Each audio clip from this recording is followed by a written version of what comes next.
everybody, and welcome aboard my review of Upgrade. So Upgrade is a science fiction action film written and directed by Leigh Whannell, who's one half of the co-producing directing team who brought us Saw. The other half, of course, being James Wan, who went off to have a very successful career mostly in horror films. And this film stars Logan Marshall Green as a guy named Gray. That's right, he's named after a color. So our good friend Gray, at the start of this film, he and his wife are attacked by a bunch of particularly bad dudes, and his wife is killed. Don't worry, it's not a spoiler, it's in the trailers and stuff, and his spine is severed, which means he can't walk anymore. He becomes a quadriplegic. Along comes a mysterious guy who implants a chip in his spine, which basically connects everything back again. He's able to regain the use of his limbs and stuff, but then a really weird thing happens where this chip kind of has an artificial intelligence and actually starts talking to Gray. And being a computer chip, it's kind of intelligent, so it's able to kind of help him track down who the killers were. And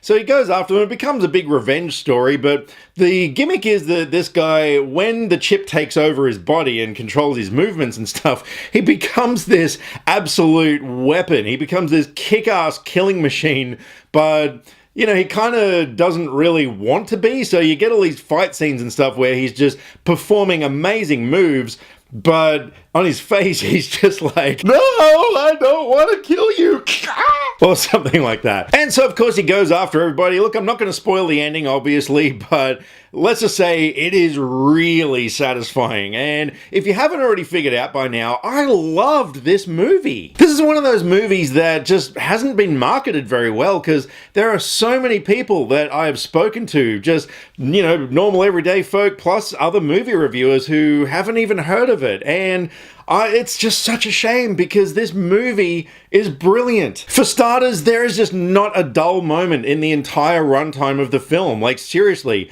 there are no scenes where, you know, I was kind of sitting there like, okay, come on, let's get to the next action bit. All the stuff in between, like all the story and everything, even though, you know, you did kind of get a little bit of a sense that you've seen it before, but they made it feel fresh. And the film had a really low budget. I mean, you could tell. It was an Australian film that was done mostly with American actors and probably set somewhere in America, but it was filmed in Melbourne, which is interesting. But, you know, what they did with so little was great. There wasn't an over-reliance on special effects. I mean, you did get some wide shots of the futuristic city with, you know, you live in this state where there's police drones flying around, stuff like that. But yeah, like as far as all the fight scenes and stuff, which were so well filmed, you know, they weren't like tight close-ups where you can't see anything going on. Yeah, they just, you know, relied on a lot of great performances and just great choreography. Speaking of the performances, yeah, they were all around just fine. Like I said, you know, the character of Gray, when he's going through all this stuff with this chip that's taking over his body, yeah, you know, the reactions and everything that he had were so believable and funny as well. This film was really funny in parts.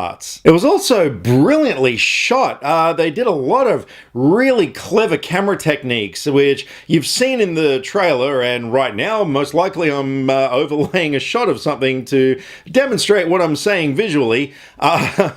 But yeah, there was a lot of real creativity and inventiveness in the camera work. And another thing I loved about this film was that the main bad guy in this film, sort of the leader of, you know, all these henchmen and stuff, was not what you would expect from a big bad guy. He wasn't big. If anything, he really reminded me of Kip from Napoleon Dynamite. And I love it when movies do stuff like that, you know, where they just kind of turn the tables on what is expected and don't conform to Hollywood stereotypes. So that was really cool. And again, I'm not going to spoil a thing, but oh man, I loved the ending of this movie. It was really satisfying. There's kind of a big twist involved, which, you know, you can probably expect, but yeah, it's left it open for a sequel as well, and man, I'm gonna be there on day one. This movie, in a way, kind of reminded me of like when John Wick came out. You know, everyone was kind of expecting maybe just another generic shoot 'em up kind of a film, but yeah, they took an established genre and did something cool with it. You know, this movie is pretty much on par with John Wick. If I had to fault the film, the only thing I would really say is that aside from the character of Gray, all all the other characters were probably a little bit undercooked. In other words, you didn't really know that much about anybody. His wife, you kind of knew a bit about, and there was enough chemistry and sympathy there that, you know, when he goes on this revenge spree, like, you're really behind his character. But in terms of a lot of the other characters, yeah, I don't know. They were just kind of there, you know. You didn't really know who these people were, which, you know, was okay, but it just, I guess, maybe felt like some of the scenes were a little bit flat because of it. But look, overall, make sure you see Upgrade. Unfortunately, I've seen the movie kind of towards the end of its run. I think we might only have it for one more night over here. I did hear from my buddy Fraser that over in the UK it doesn't start till, I think it was the end of August. So all you UK viewers, get ready for this film. Go out and see it. You are not going to be disappointed. But for everybody else who didn't get a chance to see it, look, by all means, if this is the kind of movie that you like, buy it when it comes out. I am definitely going to be buying it as a day one Blu-ray purchase.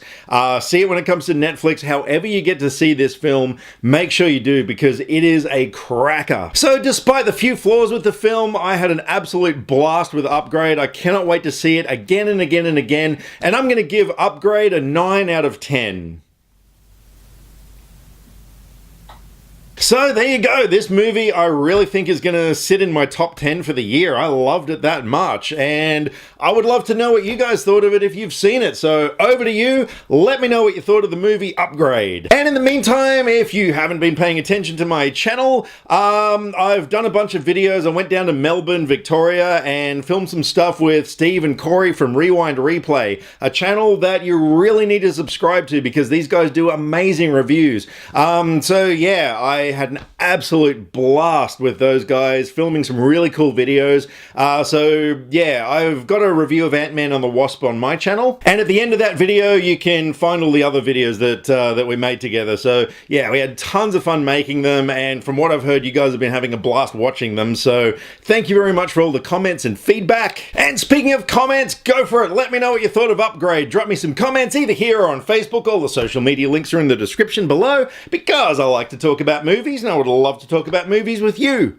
Catch you next time. Click subscribe to stay up to date with all the latest movie reviews. Skynet will be taking over any day now, so what have you got to lose? Nyah.